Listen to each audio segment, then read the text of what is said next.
Todos pensavam que ele era um emo perdedor. Mas ele surpreende a todos ao se tornar o herói mais forte quando são convocados para outro mundo. Yuki Setsu era um nerd comum do Japão que foi convocado para outro mundo há muito tempo, onde heroicamente salvou o reino e acidentalmente retornou à sua vida normal na Terra. O insulto do clube de ocultismo achava que sua vida tranquila duraria muito tempo. Mas um dia, enquanto ele estava conversando com sua amiga de infância chamada Yeo-Hee, um estranho portal se abre no meio da sala de aula. O portal místico suga todos os alunos e os teletransporta para um mundo estranho, onde gigantes metálicos os atacam. Seus colegas de classe começam a fugir como pequenas cadelas, mas Yuki era um Sigma com aura ilimitada que já havia estado aqui, e os enfrentou de frente. Logo, uma garota noturna chamada Elka, que pode vender água de banho em seu tempo livre, chega com um exército real e mata as feras mágicas sem suar a camisa. Mais tarde, eles são convocados para a corte do rei e descobrem que estão no reino de Destinia. O rei se dirige a eles como heróis de um mundo estrangeiro que vieram para protegê-los. No entanto, com exceção de Yuki, todos estão muito confusos. Yuki descobre que, após 5 anos, Destinia foi atacada por demônios, e o rei confia nos colegas Wehead. Sem escolha, eles partem amaldiçoando sua sorte. Na manhã seguinte, os colegas aprendem táticas de espada e magia, enquanto Yuki se descuida e é pego por Elka. Ele tenta lembrá-la que é o herói que salvou o reino há 5 anos. Ela não se lembra de nada, até que Yuki enlouquece e a espanca. Ela cai aos pés dele e vira um capacho, deixando Yuki passar por cima. Logo, ela o leva para ver os outros 2 antigos camaradas, Glean, um dimbro bombado de roides, e uma feiticeira que faz show de fumaça. Eles o bombardeiam com perguntas sobre seu sumiço após a batalha, e Yuki explica que foi transportado de volta ao seu mundo original. Depois que a batalha terminou, Yuki pergunta sobre seu rival de longa data, Toma. Mas Elka responde que eles não podem mais encontrá-lo, pois ele é irrelevante nas mídias sociais. Mais tarde, o rei declara em uma reunião com os cavaleiros que seu reino declarará guerra aos demônios, mas Glean tenta enfiar um pouco de bom senso naquele idiota. Acontece, porém, que o rei tem o QI de uma água-viva morta. Ele dispensa Glean dizendo que eles nunca deveriam ter ouvido o conselho mais idiota do herói de viver em paz. Após a reunião, Glean e os outros informam Yuki que a guerra é inevitável, então ele decide impedir a batalha. Antes de partir, eles invadem a masmorra para pegar a lâmina de Yuki, Kuromaru. Yuki se prepara para a expedição, mas Yuri corre até ele chorando, preocupada que ele arrisque a vida. Então, ele revela sua verdadeira identidade, assegurando que vai encontrar um velho conhecido, para evitar que se torne um herói, a guerra. Antes de partir, Yui penteia o cabelo dele com seu truque mágico de fogo e vento recém-aprendido, prometendo que ela ficará forte até que ele volte à noite. Enquanto está a caminho, ele derruba um demônio lobo que estava pronto para atacar uma estúpida vadia comerciante chamada Huri.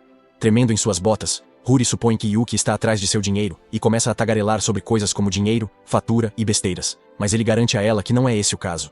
Huri não consegue acreditar no que ouve, pois seu avô tóxico e masculino lhe ensinou que não existe almoço grátis e que tudo vem acompanhado de dinheiro. Quando Yuki começa a se afastar, ela implora para que ele seja seu guarda e a ajude a entregar um pacote importante.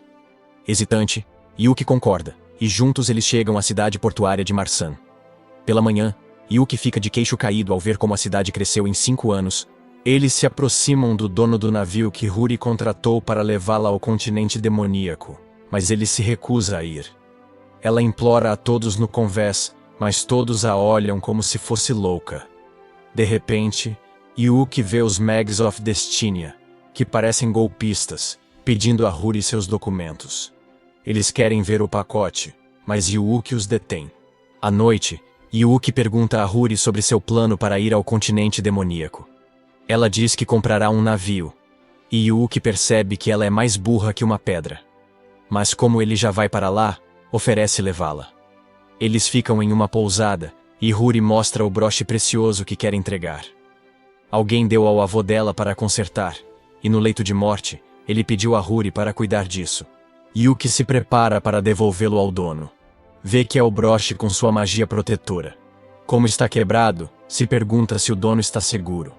À noite, Yuki acorda com vozes dos guardas navais perguntando sobre o dono. Os guardas entram no quarto, mas Yuki pega Yuki adormecida e pula pela janela para fugir. Os guardas os seguem até um beco sem saída. Yuki os provoca para atacar, mas antes disso, ele agarra Huri e pula no mar.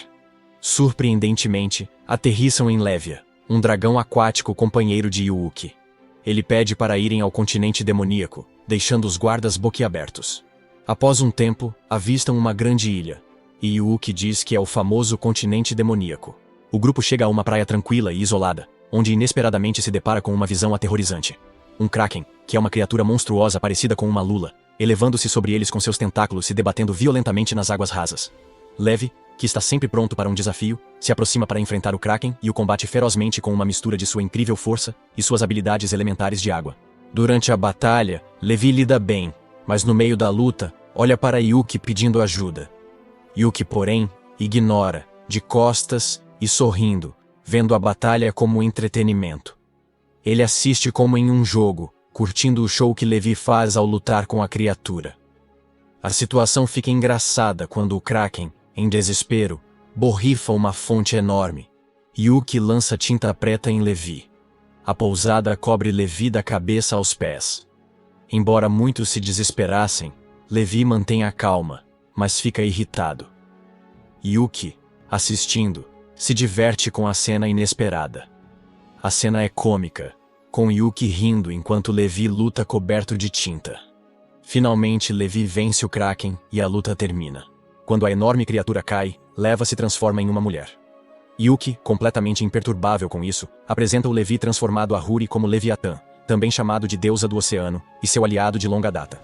Ele explica casualmente que a aliança entre eles começou quando ele nocauteou Levi com um único soco durante uma de suas batalhas anteriores. Após a breve apresentação, Levi volta sua atenção para Yuki, confrontando-o sobre o motivo pelo qual ele se recusou a ajudar durante a luta. A tensão aumenta quando ela menciona a história sem solução. Yuki evitou ajudar na batalha e sumiu por 5 anos, deixando Levi confuso.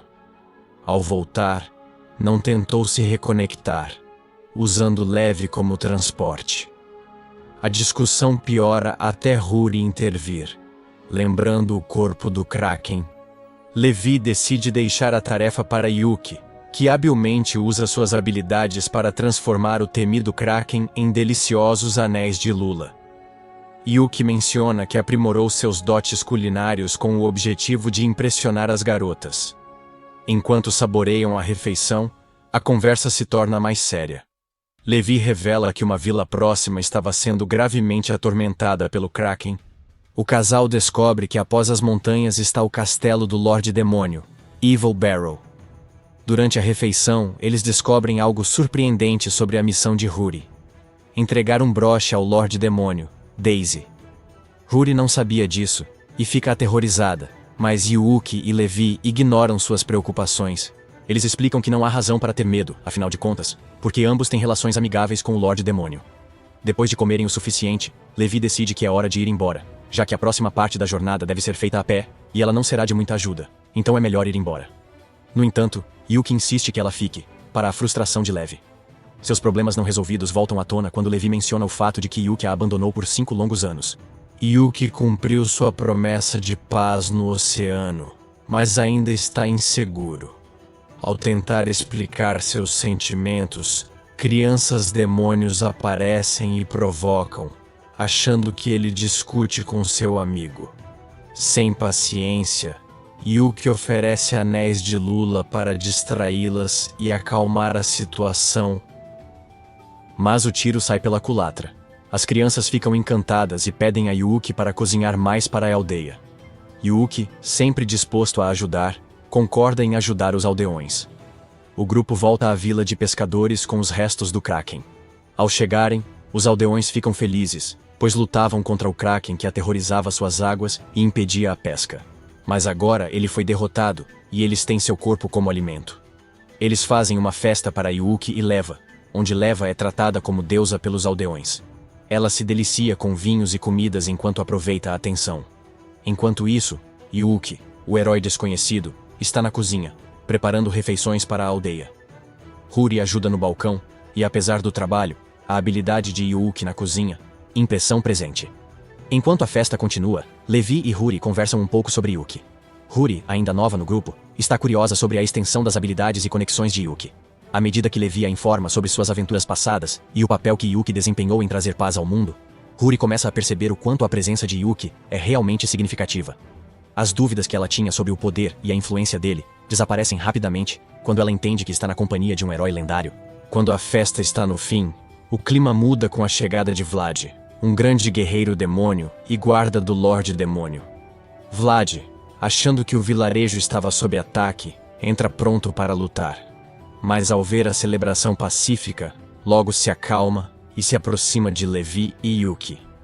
Ele diz que procurava Levi, mas com Yuki ali, vê esperança.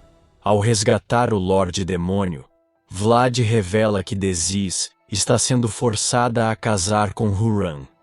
Esse casamento é uma subjugação. Tarim usa um colar amaldiçoado para controlar Dezis, tornando-a uma escrava. Yuki fica chocado, pois não conhecia Taran. Huri revela detalhes cruciais. Tarim é o homem mais rico do mundo, capaz de influenciar grandes conflitos.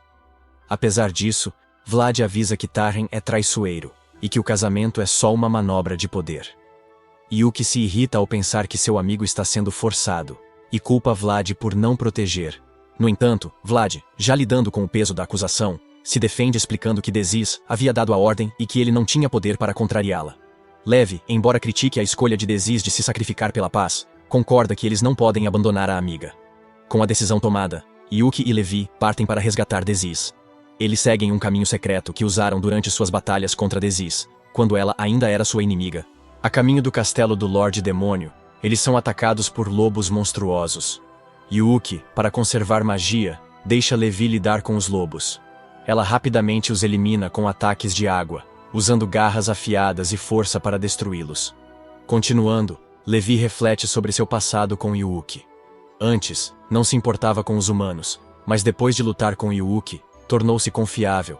Com Yuki desaparecendo, Dezis teve que manter a paz com Destinia e proteger o demônio. Finalmente, chegam ao castelo do Lorde Demônio. Com Levi, Yuki quer impedir o casamento amaldiçoado e salvar seu amigo. Ele sabe que a batalha é mais do que resgatar Dezis, é evitar uma guerra que pode destruir tudo. Há 5 anos, quando Destinia e o continente demoníaco estavam em guerra, Yuki visitou Dezis, oferecendo amizade e um tratado de paz. Ele deu um broche como símbolo de companheirismo. Desde então, Dezis trabalha para manter essa promessa. Com o desaparecimento de Yuki, Dezis teve que manter a paz com Destinia e proteger o demônio, continente com a ajuda de seu fiel companheiro, Vlad. Foi naquela noite assustadora que um de seus soldados entrou correndo no castelo de Evil Barrow, informando a Dezis que o exército de Justiniano os havia atacado e que eles estavam a caminho para invadir o reino. Ele também lhe diz que a batalha já começou fora do castelo e que não há como impedi-la. Ao ouvir isso, Vlad começa a duvidar da carta de paz que foi assinada há 5 anos entre o continente demoníaco e o reino de Destinia para manter a paz entre os dois.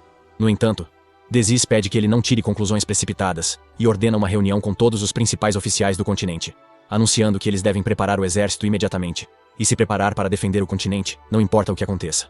Ela também pede a seus 2 companheiros, Zion e Laminia, para irem imediatamente para Destinia e descobrirem o que está acontecendo lá, pois toda a situação parece muito suspeita para ela. Dezis estava se esforçando para cumprir a promessa, mas não havia solução à vista. Com suas ordens para se prepararem para uma batalha inesperada, o continente demoníaco começou a se agitar. Soldados enchiam armazéns com suprimentos essenciais. Armas eram entregues enquanto o povo observava com estresse. Ao saber que enfrentariam gigantes de armadura, ausentes por 5 anos, os soldados começaram a se preparar. Por anos, achavam estranho. Por que assinaram a paz se enfrentariam tudo isso? O descontentamento e a desconfiança em relação aos humanos se espalharam no reino, dizendo que nunca deveriam ter confiado nos humanos de Destinia. Contudo, confiavam em seu senhor, Dezis, e sabiam que, seguindo suas ordens, ela os salvaria. Por outro lado, Dezis está preocupada com a guerra, se perguntando se já passou 1 mês e Destinia não entrou em contato. Isso significa que, mesmo mantendo a batalha, o continente demoníaco não durará sem esforços de ambos os lados, e a guerra seria a última opção. Enquanto pensa, Vlad entra e informa que Tarim Snider, da Tarim Trading Company, pediu para vê-la. O humano entra e fala bobagens sobre casamento, irritando-os de Dezis. No entanto, Taran parece sério ao oferecer usar o poder da Taran Trading para acabar com a guerra com Destinia. Em troca, Dezis deve se casar com ele. Com confiança, ele diz que não só pedirá paz, mas acabará com a guerra com seu poder e riqueza. Ele entrega um papel a 10 com as condições. e ao ler, ela vê que não é só casamento. Mas Taryn quer torná-la escrava para sempre. O pirralho rude mostra o colar que dará quando casarem. Ela e os amigos percebem que o colar tem uma forte maldição de servidão. Seus companheiros pedem que ela não ceda a Taran e o dispense. 10 apenas pediu tempo para pensar. Nos aposentos, ela considera a oferta de Taran, pensando se é a única forma de cumprir sua promessa a Yuki. Vlad entra e diz para não aceitar a oferta, pois seu exército lutará por ela até o fim e prometem protegê-la a qualquer custo.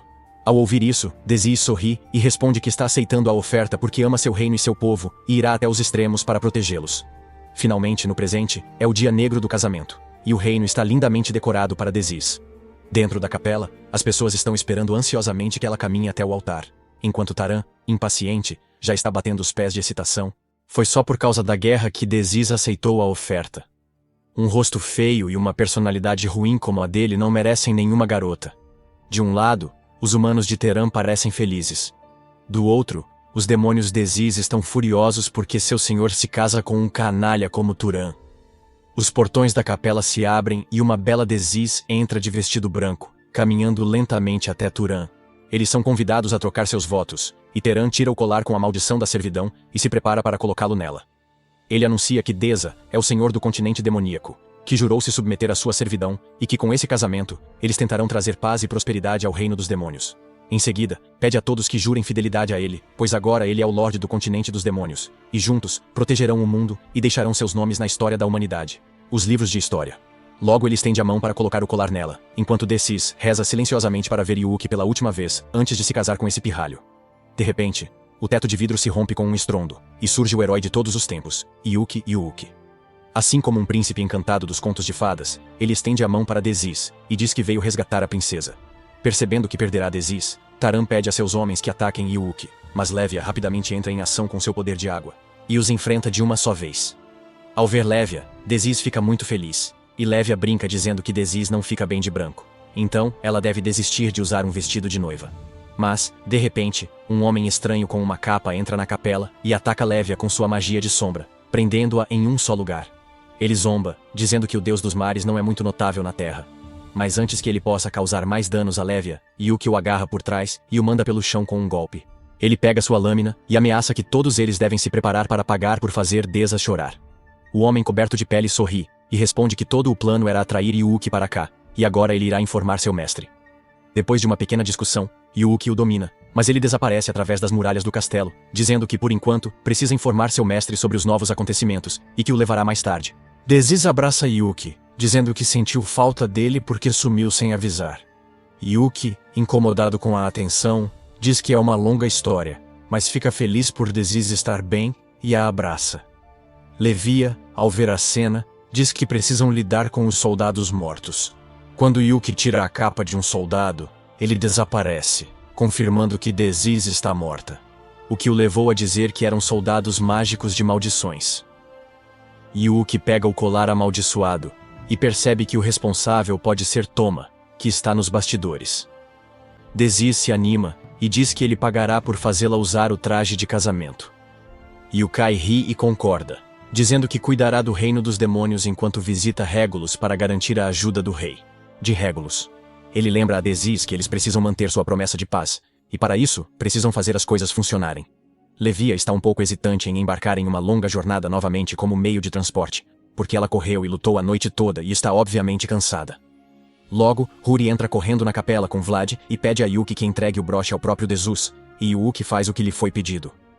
Mais tarde, Taran é preso, e Yuki se prepara para ir a Regulus. Desis diz que adoraria acompanhá-lo, mas não é o momento certo para deixar seu reino, então prefere ficar e proteger seu povo. Yuki concorda, e promete levá-la a vários lugares quando a guerra acabar e houver paz. Huri anuncia que Desis permitiu abrir sua loja no continente demoníaco, por entregar seu broche precioso. Finalmente, Vlad se apresenta e agradece a Yuki por tê-los ajudado, e promete que, se precisar de ajuda, ele virá correndo. Yumi se lembra da época em que conheceu Yuki, e na primeira impressão, ele parecia uma criança fria e sem emoções, sem muito interesse em coisas infantis. Aos poucos, eles se tornaram amigos e começaram a passar muito tempo juntos. e foi então que Yubi percebeu que Yuki também tinha um lado caloroso e emocionalmente inteligente. Um dia, enquanto voltavam para casa, eles se deparam com um outdoor com um pôster de uma academia de elite, e Yuri pergunta ansiosamente a Yuki se ela poderia entrar nessa academia se quisesse ir para a mesma escola de ensino médio que ele. Mas Yuki responde friamente que ela deve buscar uma opção fácil em vez de se preocupar com uma difícil, pois isso só tornará as coisas mais difíceis para ela no longo prazo. Isso irrita Yuri, que vai embora e se matricula na academia para garantir suas chances de entrar na mesma escola, como Yuki. Mas ao ver suas notas baixas nos simulados, percebeu que seria difícil ficar com Yuki. Decepcionada, voltava para casa quando um grupo a bloqueou, zombando dela, dizendo que era demais para ela e que deveria desistir e se divertir. Eles tentaram forçar Yuki a parar de estudar e sair com eles. De repente, Yuki surge e severamente pede que parem de brincar com ela, e os rapazes vão embora. Ele xinga Yuki e pergunta a Yuri sobre seus planos. Ela responde triste que, mesmo que digam que não pode, quer ir para a mesma escola que ele. Yuki percebe Yuri desapontada e se oferece para ajudá-la a estudar, brincando que mesmo que ela chore, não será brando. Agora, em uma terra estranha, Yuri mal conhece o lugar. Enquanto Yuki está fora, ela e os colegas treinam duro, e Yuri se destaca. Mais tarde, Elka a elogia e diz que todas melhoraram, então hoje vão pausar e continuar o treino depois. Quando Glean e Elka vão sair, Yui corre e pede horas extras de treino para ficar forte. Quando Yuki volta, após refletir e ver a determinação nos olhos de Yui, elas concordam. Yuki a leva ao topo do castelo e diz que o mundo pacífico foi criado por Yuki, que está lá fora lutando pela paz. Ela olha para Yuki e afirma que, como companheiras de Yuki, estão prontas para ajudar. Yuri responde que entende a gravidade da situação e que quer ficar com Yuki, além de trabalhar duro para isso, mas não tem forças. Dizendo isso, ela pede a Elka que a teste, e sem perder um momento, Elka a ataca com sua espada. Mas Yuri a bloqueia, e logo elas estão envolvidas em um teste de força e poder. Depois de algum tempo, Elka olha para Yuki e diz que ela se tornou mais forte do que o esperado, e que é excepcionalmente mais talentosa do que o resto de seus colegas. Mas se ela quer ficar com Yuki, ainda falta algo. Ela leva Yui por um túnel escuro, e Yui a segue como um cachorrinho, perguntando o que falta.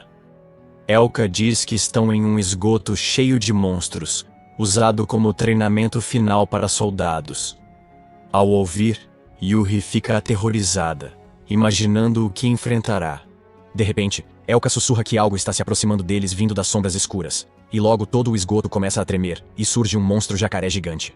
Yuri está tremendo de medo, mas Elka está ao lado dela, incentivando-a a ir em frente e enfrentá-lo para provar sua força. Reunindo suas forças, Yuki dá alguns passos à frente. Mas, ao ver o monstro rosnar de raiva, ela se encolhe e se sente extremamente pouco confiante. Elka a motiva, dizendo que ela tem força para lidar com o monstro. Yuri o ataca com magia de fogo, quase queimando-o. Supondo que o monstro morreu, ela olha para Elka feliz, dizendo que o derrotou. Mas, o monstro se ergue e a fere com garras afiadas. Yuri não desiste e o ataca de novo com fogo. Elga pede que ela o mate, mas Yuri hesita por ser gentil.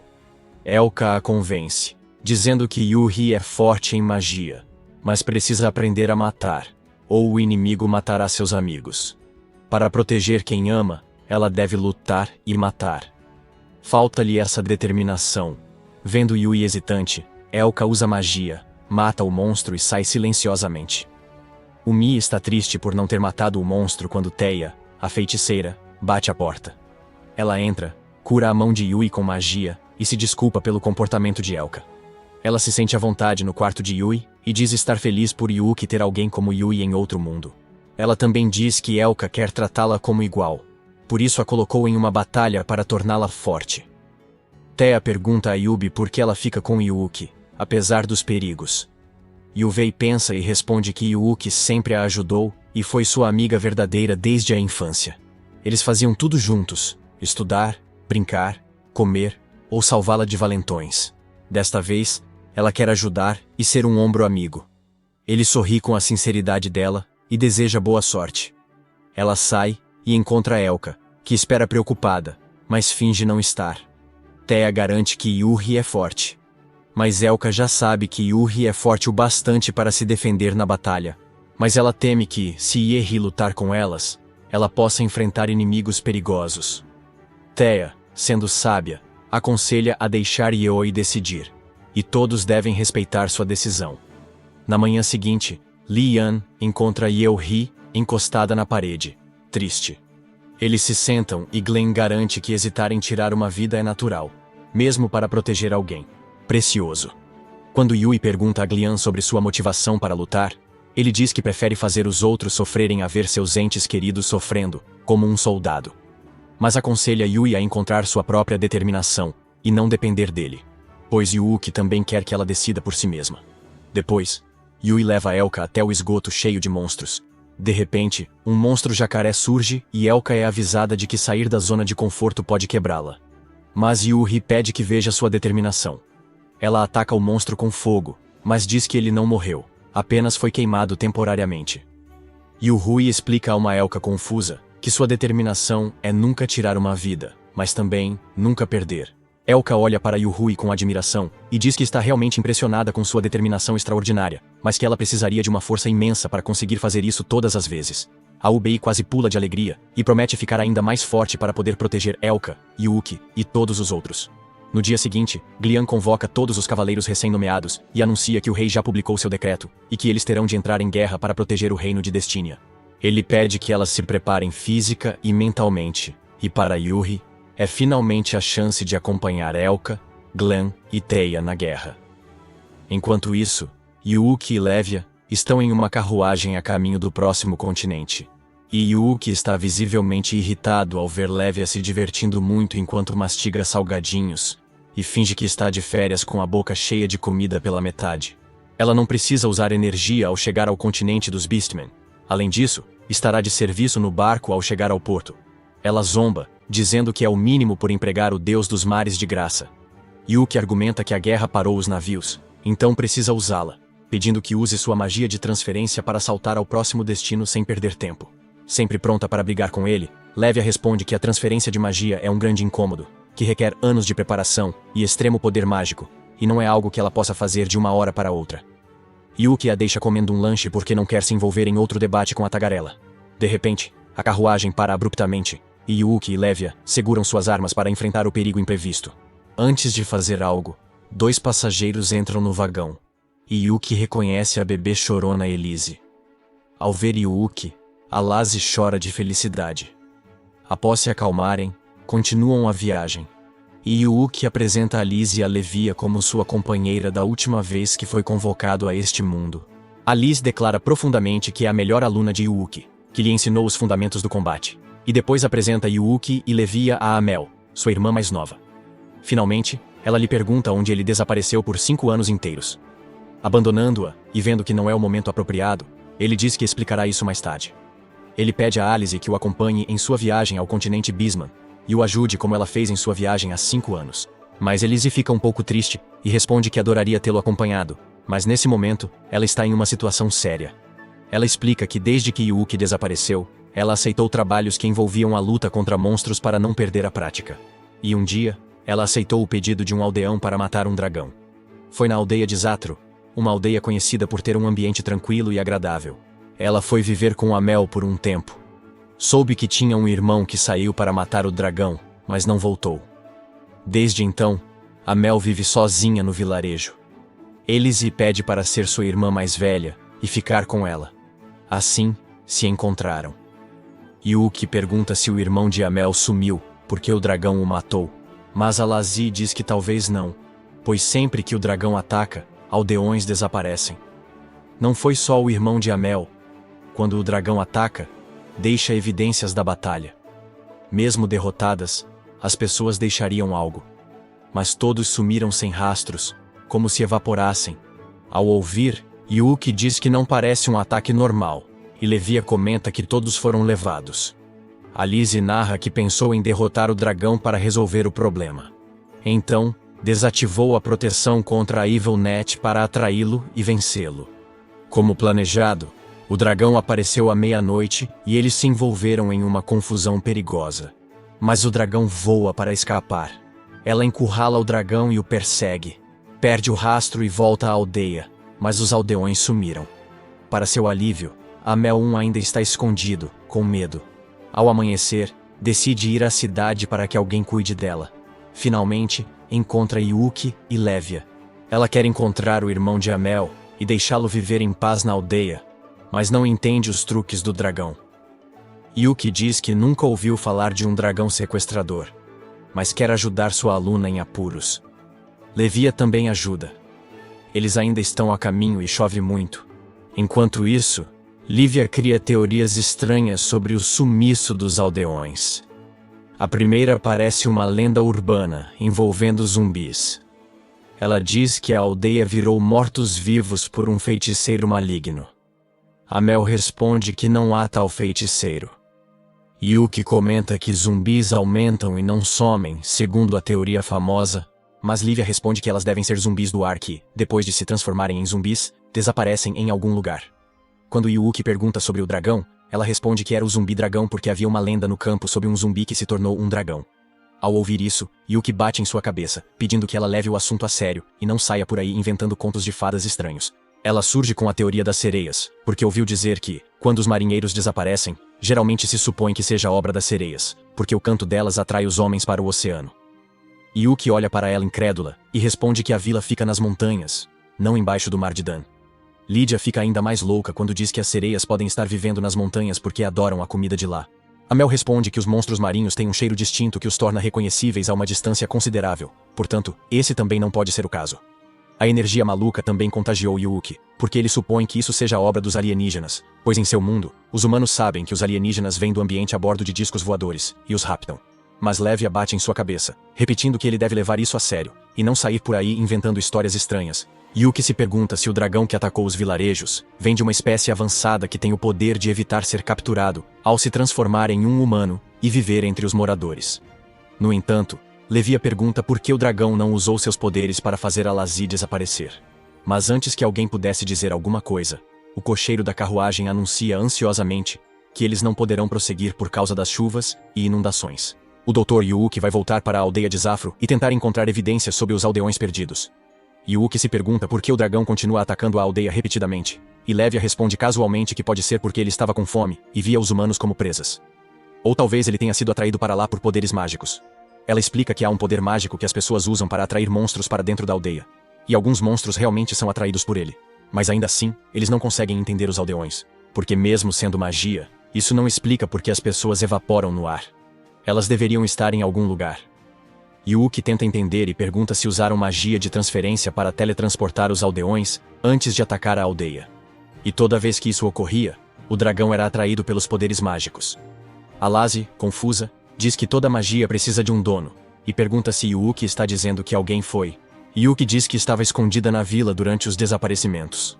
Yuki sugere perguntar a Amel, e Amel se defende.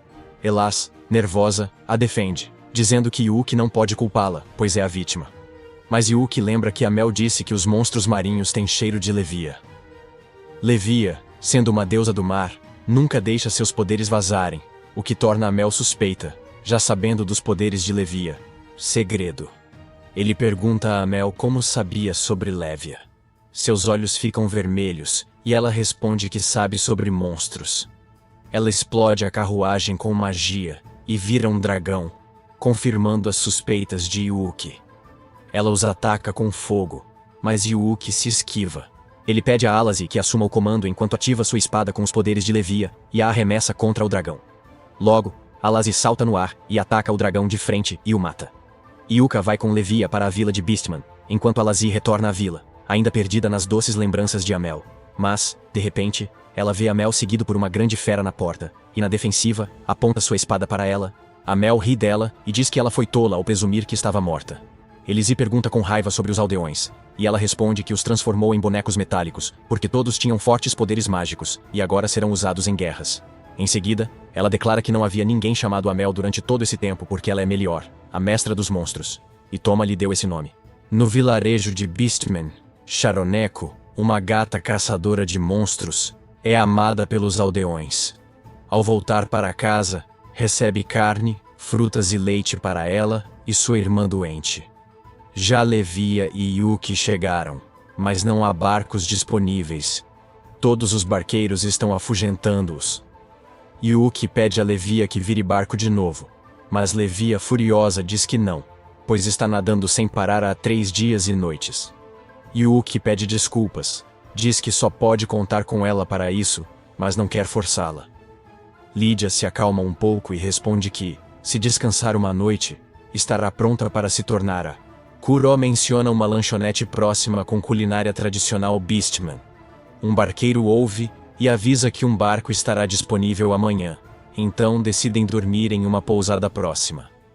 No dia seguinte, entram em uma pousada da senhora Kuroino, onde Shiro também está, pois compra remédios de Kuroinu para sua irmã em troca de pequenos serviços. Ao entrar na pousada, Shiro se esconde e sai enquanto olha Yuki. Kuro as cumprimenta e pergunta sobre um quarto. Yuki quer um quarto duplo, e Levia quer camas macias. Yuki pergunta sobre boas lojas para comida deliciosa, e Kuro menciona uma lanchonete próxima com culinária tradicional de Beastman. Em casa, Shiro alimenta sua irmã Miniko, enquanto pensa no trabalho de assassinato que Lady Kuro pediu, prometendo remédios gratuitos para sua irmã. O alvo é Yuki. Após refletir, decide fazer isso pela irmã amaldiçoada. Vai à pousada, encontra Kuro que diz que Yuki e Levia estão dormindo, facilitando o acesso. Shiro admira Kuro como sua irmã mais velha, porque ela não apenas lhe fornece remédios para a irmã, mas também cuida dos órfãos pobres da aldeia. Ela propõe que, depois de terminar o trabalho e ser paga por ele, as 3 possam ir morar juntas em outro lugar. Kuro recusa a proposta, mas concorda em ser chamada como sua irmã mais velha. E logo ela lhe entrega as chaves do quarto de Yuki e Levia, e pede que ela termine o trabalho. Shiro entra silenciosamente no quarto, alonga suas unhas afiadas e ataca Yuki. Mas tudo o que ela conseguiu foi um colchão e algodão, e logo ela percebe que Yuki a enganou com magia de ilusão. Yuki demora um pouco e a chuta para fora da janela, perguntando se ela também é um dos capangas de Toma. Ela responde que não sabe quem é Toma, mas com certeza tirará a vida dele. E dizendo isso, ela se transformou em uma fera parcial, e atacou Yuki com uma bola de fogo, mas Yuki se esquivou com sua lâmina. Ele a adverte para não usar seu poder estúpido no meio da cidade, ou ela a incendiará, e de repente lhe dá um tapa no rosto, fazendo-a cair em cima de uma loja abandonada. Assim que Shiro entra em colapso, ela perde a consciência, e quando Yuki e Levia inspecionam seu corpo, percebem que ela está emitindo uma energia amaldiçoada, o que significa que ela deve ter recebido de alguém. Shiro acorda em casa e se prepara para atacar de novo, mas sua irmã a impede. Ela explica que Yuki a encontrou desmaiada e a trouxe. Yuki pede a Shiro para seguir sua história falsa e não contar à irmã sobre a missão. Shiro entende e agradece. Yuki diz que sabe dos biscates para cuidar da irmã doente e informa que ela está morta. A irmã foi amaldiçoada, não está doente. Ele se aproxima, usa magia para tocar o colar dela, e diz que é uma maldição poderosa. Shiro se ajoelha, implora a Yuki para salvar sua irmã, e promete qualquer coisa em troca. Yuki garante que a salvará. Ele avisa Minako que remover a maldição pode ser desagradável, mas ela o incentiva a continuar, e não se preocupe com ela. Depois, Mineko está deitada para o ritual de remoção da maldição. Yuki levanta o braço, ativa sua arma Gluton e pede que devore a maldição. A arma se abre e suga a energia amaldiçoada de Mineko. De repente, Lady Kuro surge e diz que não podem fazer isso sem sua permissão, lançando uma adaga em Yuki. Shiro aparece e a intercepta. Kuro diz ameaçadoramente que Shiro não só não conseguiu executar suas ordens, como também está protegendo o alvo, e logo declara que levará Yuki sob sua custódia. Levia a ataca com sua magia de água, mas Yuki a avisa que Kuro é muito forte, mas Levia declara que ela é a deusa do mar. Kuro logo se multiplica em várias cópias, e prende Levia por todos os lados, mas Levia acaba com elas com suas espadas de água. Depois de prender Kuro por todos os lados, ela lhe pergunta sobre Toma e suas intenções, prometendo que não a matará se ela contar a verdade. Ela responde que o objetivo de Toma é se tornar o deus e destruir todas as espécies do mundo, e dizendo isso, desaparece. Logo, Mineko vem correndo em direção a Shiro e a abraça, dizendo que ela está bem agora, graças a Yuki. Yuki mostra a Levia o colar amaldiçoado que estava com Mineko, e diz a ela que é o mesmo colar amaldiçoado que Taran deu a Desis e a Levia. Mox Toma quer ser um deus, mas se planeja destruir o mundo, terá que ser parado. Na manhã seguinte, alugam um barco para seguir viagem. Levia está de mau humor por não dormir bem. Vão encontrar o Beast King, mas veem as Cat Sisters Shiro e Mineko no rio. E Yuki pede ao barqueiro que pare. Shiro se oferece para ir com eles a Hagdon para ajudá-los na batalha, prometendo que eles serão úteis no combate. Yuka olha para Lévia e ela concorda. Então, Yuki pede que as irmãs se juntem a eles em Hagdon. No Reino Real, o Rei Fera está imprensado entre duas opiniões. Um grupo de homens está tentando pressioná-lo a ocupar os reinos dos humanos e dos demônios, enquanto o outro lado deseja permanecer na linha da paz e não piorar as coisas. Enquanto isso, Yuki e sua equipe chegaram ao palácio, mas os guardas não os deixam entrar. De repente, Yuki ouve uma voz familiar. É Hou, a filha do rei, que faz uma entrada dramática pulando sobre eles. Ela pisa nos guardas e se agarra a Yuki, dizendo animada que ele ainda tem o mesmo cheiro. De repente, ela decide testar Yuki, mas ele é velho para truques e logo a domina. Rogue brilha, dizendo que nunca o subestimou como mestre, mas Yuki nega ser seu mestre. Vendo-os amorosos, as Cat Sisters e Lévia quase vomitam. Mas não podem fazer nada. Yuki é popular entre as meninas. Ela os leva ao pai, o imperador da terra. Agarrada ao braço de Yuki, Hou pergunta sobre seu sumiço e o confronta por não voltar. Yuki muda de assunto, dizendo que muito aconteceu e contará depois. Chegam ao palácio, e como a filha, o imperador pula nele, mas Yuki rapidamente o vira e o derruba.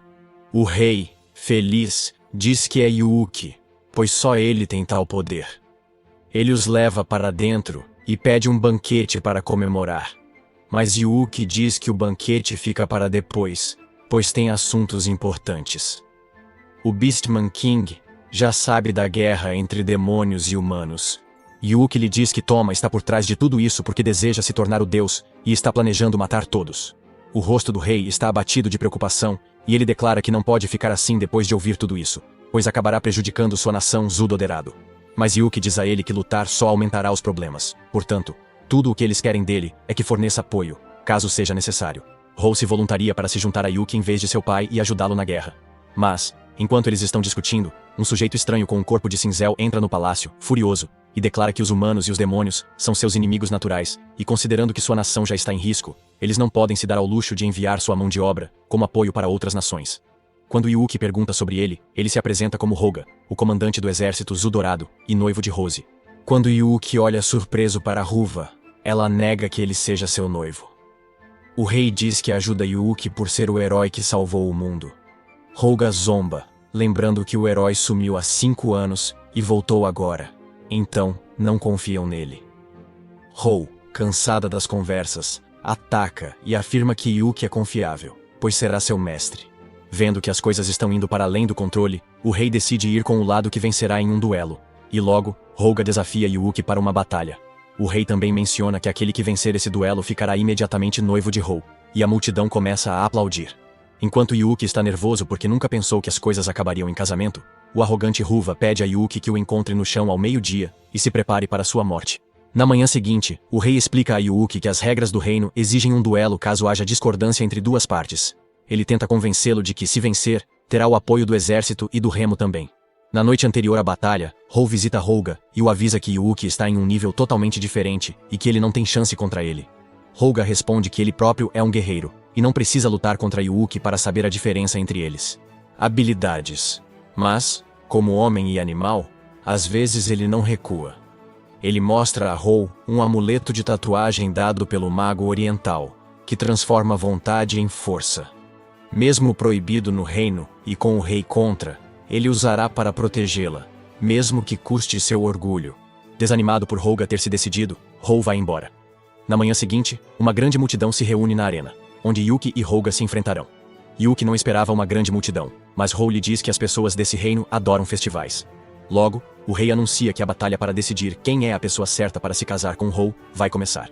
Logo, a batalha começa, e Hoga ataca Yuki com seus punhos e garras, mas é incapaz de ferir Yuki. Percebendo que perderá a batalha, ele se transforma em um lobo e ataca Yuki novamente, mas ele domina o lobo e o derruba no chão, enquanto a multidão torce por Yuki. Yuki acha que a batalha acabou e se afasta dele, mas Hoga revive imediatamente em sua forma de lobo, mas dessa vez maior e mais perigoso, e manda Yuki voando pelo painel da plateia. Uma energia estranha do Made Tattoo pulsa em Hoga, transformando-o em um lobo maníaco. O rei ordena a evacuação do público. Lívia dá sua lâmina a Yuki, para enfrentar Holga amaldiçoado.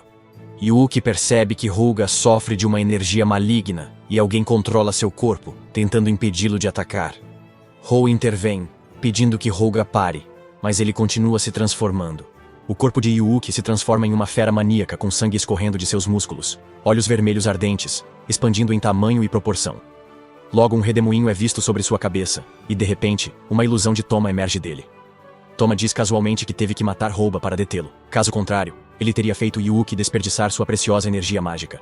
Ele lhe diz que deseja vê-lo pessoalmente, e que sabe que Yuuki voltará. De repente, Toma manda Hou atacar, mas Yuuki intervém, enfurecendo Toma. Ele acusa Yuuki de escolher uma garota fera em vez dele. Sempre quis ser escolhido por Yuuki, mas como não foi, decidiu matar todos para Yuuki. Quando o mundo acabar, ele e Yuuki viverão em paz como deuses. Yuuki se aproxima, aponta a lâmina e manda ele calar a boca, pois não se importa o que ele acha das ideias absurdas que estão flutuando em sua cabeça. Mas se ele vai machucar os inocentes, então não hesitará em cortar Toma novamente. Toma ri e informa que Destinia começou a invasão do continente demoníaco, e o mundo foi posto em movimento. E se Yuuki tiver tempo e poder, então ele pode ir em frente e parar tudo. Ele declara que um dia vencerá Yuuki e desaparece lentamente após a batalha. O rei se desculpa com Yuuki por aprovar a batalha perigosa, mas Yuuki pede que ele adie sentimentos. Agora, precisam ir ao continente demoníaco para deter Toma. O rei concorda em providenciar um navio e garante que o exército se preparará rapidamente. Flashback de 10 anos, quando Yuuki e Toma foram convocados a este mundo pelo portal. Eles estavam em um palácio estranho com cavaleiros e um rei feliz que os chamou de heróis. Yuuki, direto, os repreende, mandando parar de chamá-los de heróis sem explicar o ocorrido e não jogar os problemas do reino neles. Logo, Yuuki se adapta à vida local, praticando táticas e técnicas, enquanto Toma, tímido, ainda se ajusta. Toma continua reclamando de estar preso em terra estranha. Ele sempre viu Yuuki como sênior e o seguiu.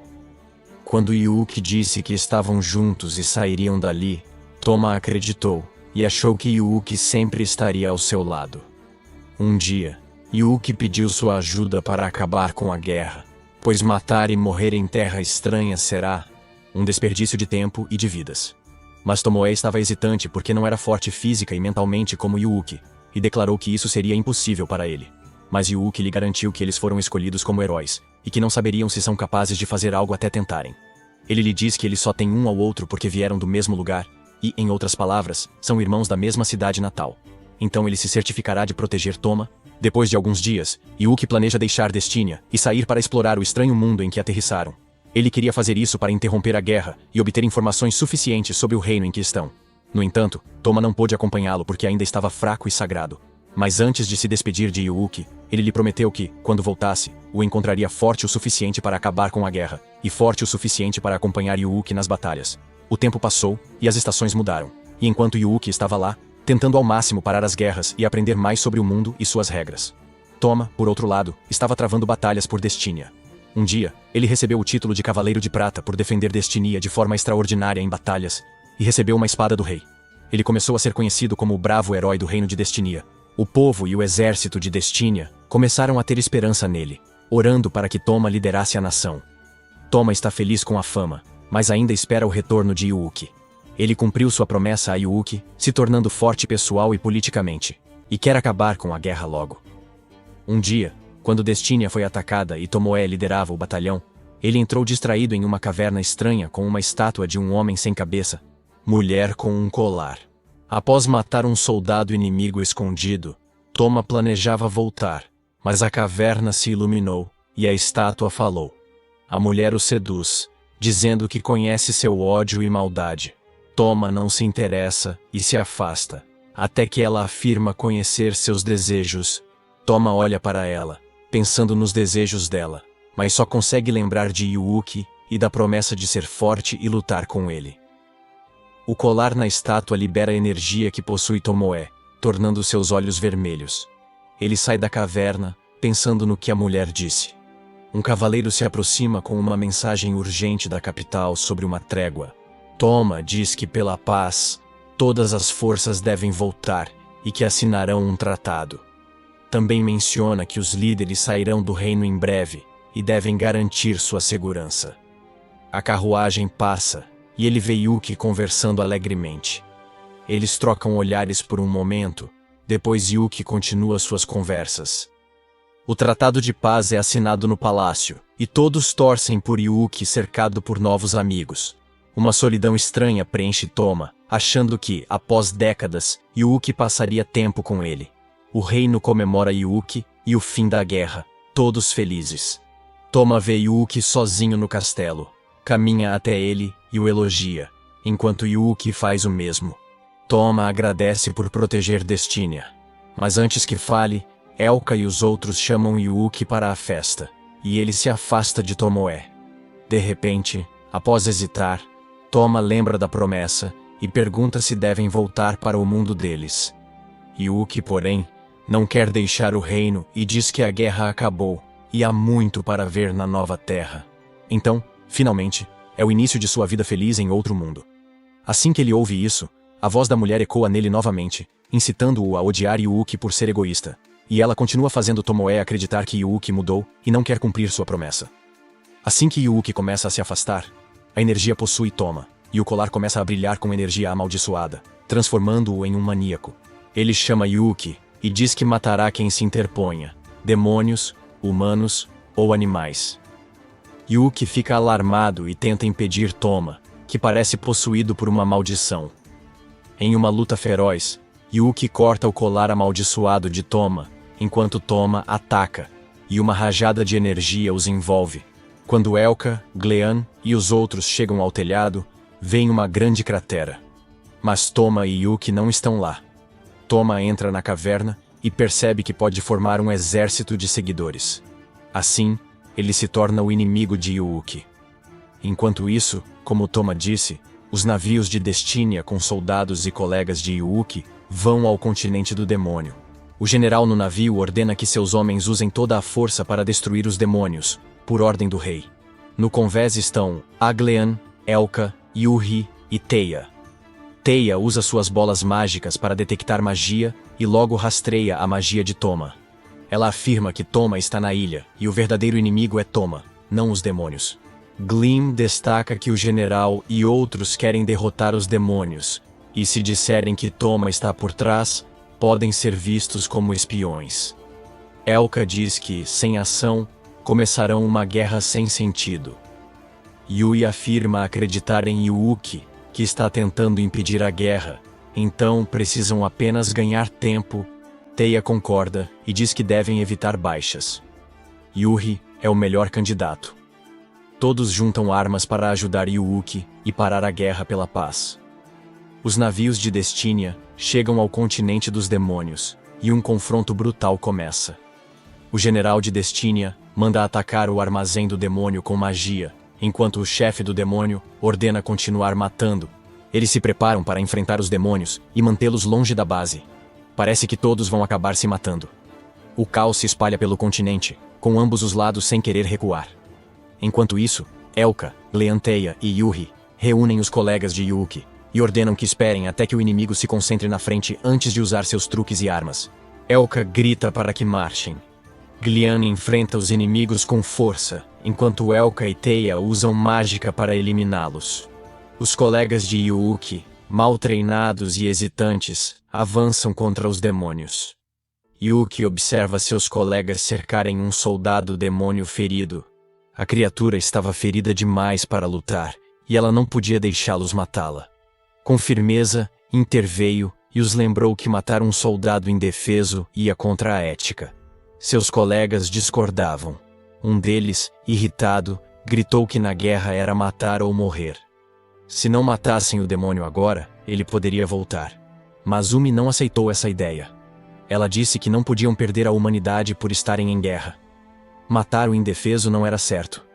Queria que lembrassem o que é ser humano, mesmo em horrores. A guerra não precisava torná-los monstros. Enquanto Yuhi tentava convencê-los, uma voz estranha interrompeu, zombando dela e chamando-a de fraca por não matar o inimigo. Antes que ela respondesse, o céu se abriu, revelando portais azuis. Monstros de metal surgiram. Yuhi os reconheceu de uma batalha anterior.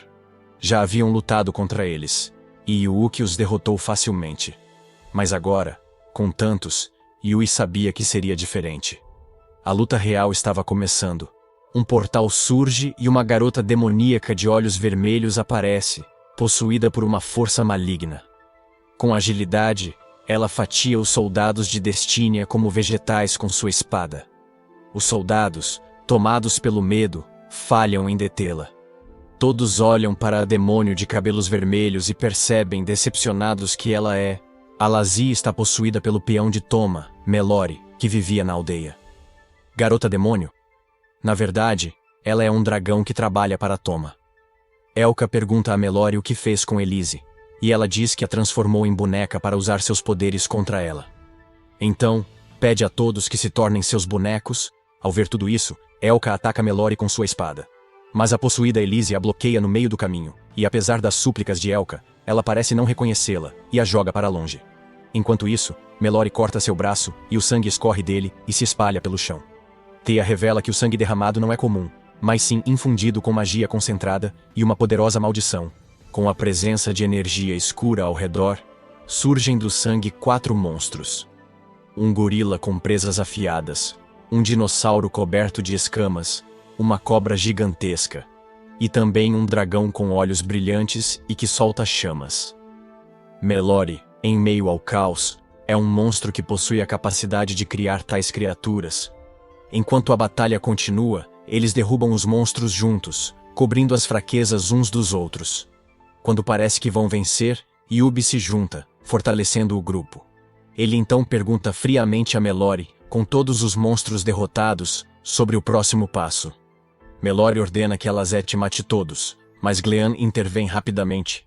Ele sabe que Alaz é sua amiga, mesmo sob o controle de Melor. Em vez de feri-la, Glean usa o cabo da espada para nocauteá-la, atingindo-a com força para deixá-la inconsciente, mas viva. Quando Elise cai, Glean verifica sua respiração. Ele sente alívio breve, mas a batalha continua. Enquanto isso, Elka, ataca Melori, com o coração cheio de raiva e determinação. Com um golpe rápido, ela enfia sua lâmina no peito de Melori, atingindo o órgão que controla seus poderes mágicos. O sangue jorra do corpo de Melri, e ela cai em um rio próximo. Parece que Melri está finalmente morta, pois seu corpo flutua sem vida no rio, e todos começam a acreditar que a batalha acabou. Mas, para seu choque, Melri começa a se mover novamente. Ela se levanta do rio, roupas encharcadas de sangue, mas com um sorriso perverso. Ela ri, revelando modificações inesperadas em seu corpo. Melher explica que ela tem 2 pares de corações e pulmões, quase impossível matá-la. Depois, conta como seu povo foi cobaia em experimentos perigosos. Foi Toma quem a salvou, dando-lhe nova vida com poderes estranhos. Agora, sente-se em dívida com ele e quer ajudá-lo em seus planos malignos, a qualquer custo. Ele abriu um portal cintilante que distorcia a realidade. Dela saiu uma criatura monstruosa, uma mistura de feras em uma só. Sua forma tinha partes de vários animais, garras afiadas de um leão, asas de morcego e a longa cauda de uma serpente. Essa criatura não era apenas poderosa, era uma ferramenta mágica criada para ajudar Melori a superar seus limites e ficar ainda mais forte. Thea explicou que esse não era um feitiço comum. Era uma técnica mágica perigosa criada para dar a Melori a capacidade de superar tudo o que a impedia. Sem hesitar, Melori se fundiu com a criatura, seu corpo se unindo à sua forma monstruosa. Ela afirmou que a batalha real começou. Thea percebeu que algo mudou, pois o feitiço usava magia, e sua força vital, e ódio. Suas emoções sombrias fortaleceram a criatura. Com tudo sob controle, Melori atacou brutalmente. Os ataques eram ferozes e rápidos, e o grupo não tinha chance. Um a um, foram derrotados, seus corpos maltratados e energia drenada. Desamparados, lutavam para ficar de pé. Parecia que a batalha estava perdida. Então, algo inesperado. Uma borboleta voou, suas asas tremulando no caos. Sua presença despertou algo em Alazi, que, inconsciente, acordou com uma explosão de força desconhecida. Com um movimento rápido, ela enfiou a arma no corpo de Miller, perfurando-o. O corpo de Melré ficou rígido enquanto sua vida se esvaía. Alize, exausta e de coração partido, caiu ao lado dela, puxando Melré para seus braços. Apesar de tudo, Alazi sempre a viu como irmãzinha. Nesse momento final, ela a abraçou, lamentando a perda. Quando Melor morreu, a fera com quem se fundiu endureceu e virou pedra. A criatura, antes aterrorizante, agora era só uma estátua. Glenn explicou que a Lizzie perdeu muita energia, mas o poder de cura estava funcionando. A Lizzie, embora fraca, se recuperaria. Quando achavam que a guerra acabou, uma mão surge do rio e vem Shadow, outro companheiro de Toma. Yuki, determinada, pede para assumir o controle. Relutantes, concordam em deixá-la enfrentar Shadow. Mas, antes do ataque, sentem uma energia familiar. Yuki aparece entre Shadow e Yuki, prometendo cuidar de tudo. Emocionada, Yuki corre até ele e quase o beija. Mas antes que vá longe, Yuki intervém e pede que ela se acalme. Percebendo o erro, Yuri se desculpa. Envergonhada, Yuki pede que fique com Elka e os outros, garantindo sua segurança. Enquanto isso, o homem de Toma encara Yuki, e ele o reconhece como o homem de capa do casamento de Deze que trabalhou com Turan. Em vez de lutar, ele começa a chamuscá-lo e pergunta por que ele se importa com quem o persegue. Porque com o poder de Yuki, todos são insignificantes. Ele pergunta se Yuki busca felicidade ajudando os fracos. Yuki responde que não liga para prazer e felicidade, cuida deles porque são preciosos. Yuki diz que protegerá o mundo porque quer, não por ser líder de culto. Enquanto isso, as Cat Sisters têm um problema com Kuro, o dono da pousada que forçou Shiro o que é um trabalho estranho. A tensão no ar era grande quando Shiro deu um passo à frente, determinado a confrontar Kuro e fazê-la contar a verdade sobre sua identidade. Em vez de responder, Kuro explodiu em fúria, com a voz alta e áspera, atacando-os. Ela disse que ver a falsa irmandade deles a deixava doente. Isso só fez com que Shiro e Mineko ficassem mais determinados a enfrentar Kuro juntos, sabendo que não tinham outra escolha. Quando a luta começou, Kuro as atacou ferozmente, golpeando com movimentos rápidos e selvagens. Mineko pulou na frente de Shiro para protegê-la, recebendo o golpe para que Shiro pudesse ficar a salvo. A batalha se intensificou quando as duas irmãs revidaram, trabalhando juntas para atacar Kuro.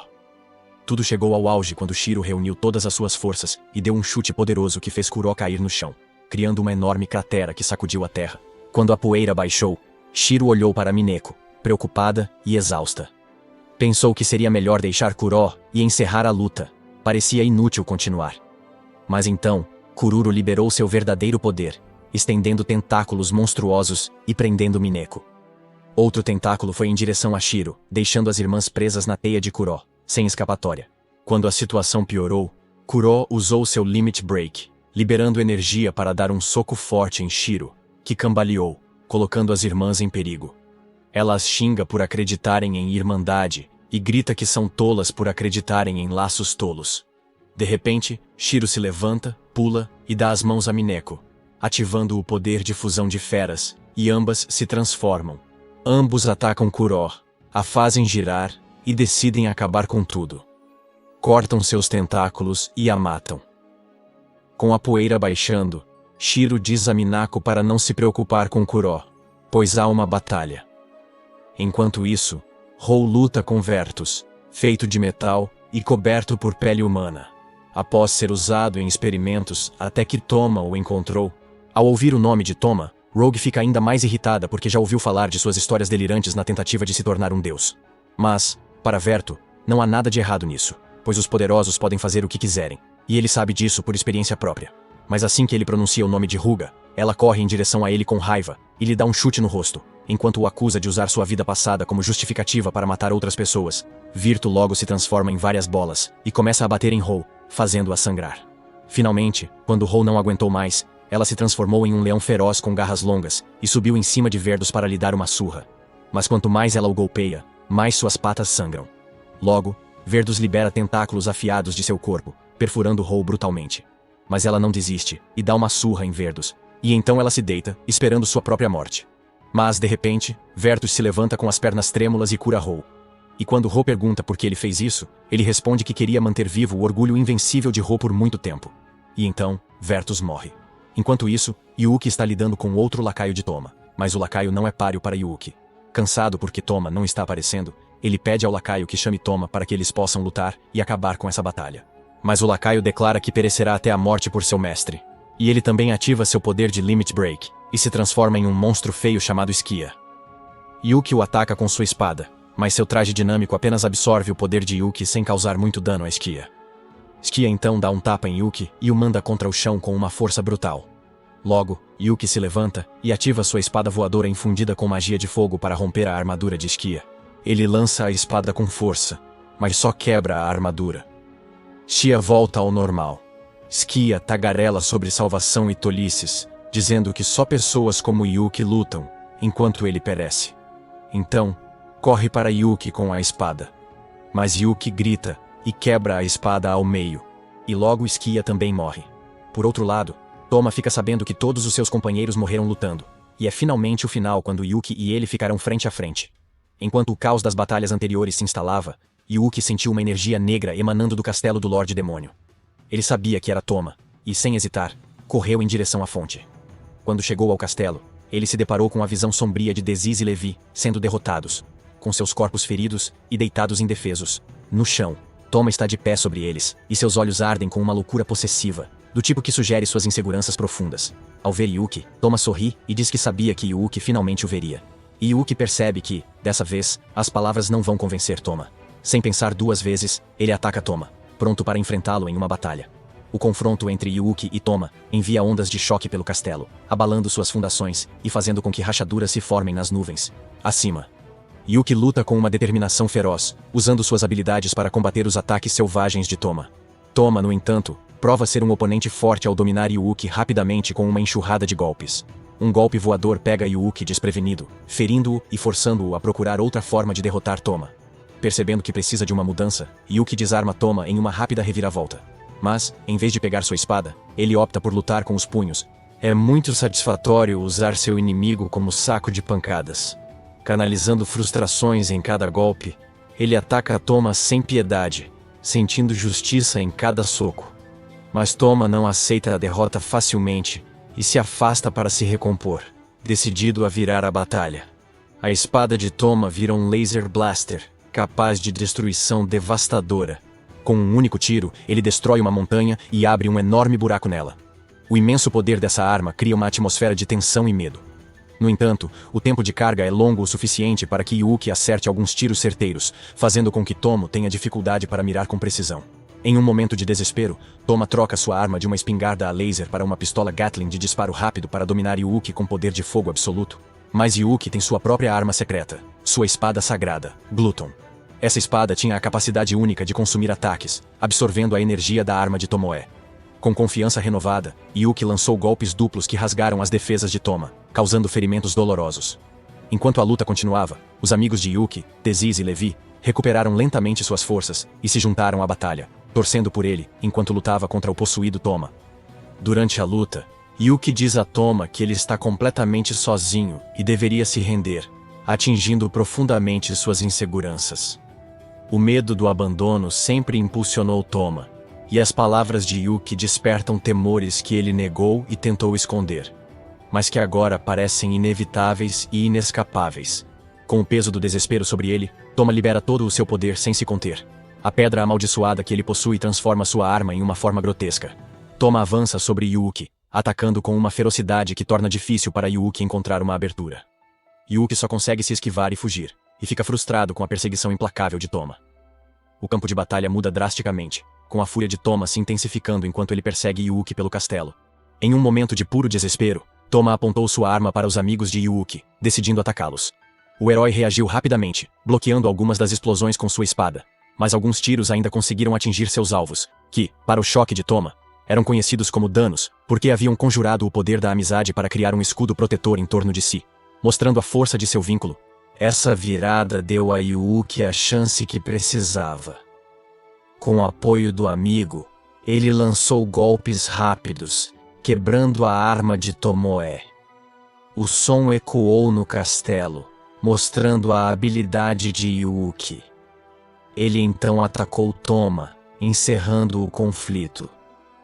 Quando a vitória parecia estar próxima, Tomoe, com emoções intensas e explosivas, despertou um novo poder oculto dentro da pedra amaldiçoada. Sua arma se transforma dramaticamente em um canhão imponente e temível, irradiando uma energia sinistra e poderosa. Até mesmo Yuki fica surpreso com a transformação. Sabendo que o ataque não pode ser interrompido, Tomoe se prepara para utilizá-lo, enquanto a tensão aumenta cada vez mais. enquanto Tomoe desce, ri, achando que venceu. Ele olha Yuki satisfeito, pensando que perder emoções foi um ganho. Mas Yuki se levanta determinado, recusando a derrota e declarando seu dever de proteger os importantes para ele. Com magia dimensional, Yuki prende Toma num feitiço poderoso. O guerreiro está se preparando para ofegar em choque. Toma não consegue entender como Yuki conseguiu obter tal vantagem.